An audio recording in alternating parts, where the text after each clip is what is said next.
Imorgon den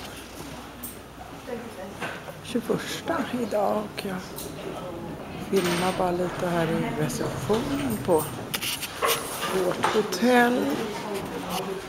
Väldigt fint här, tjusigt.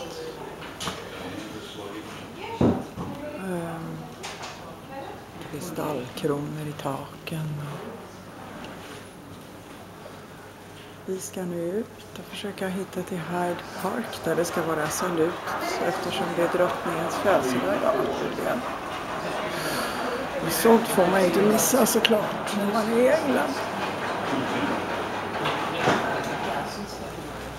Så ser det ut här inifrån.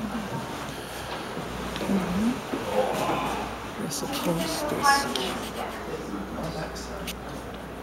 Och så går jag ut nu.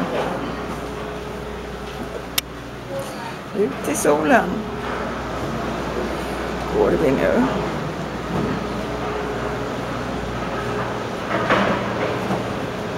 Okej.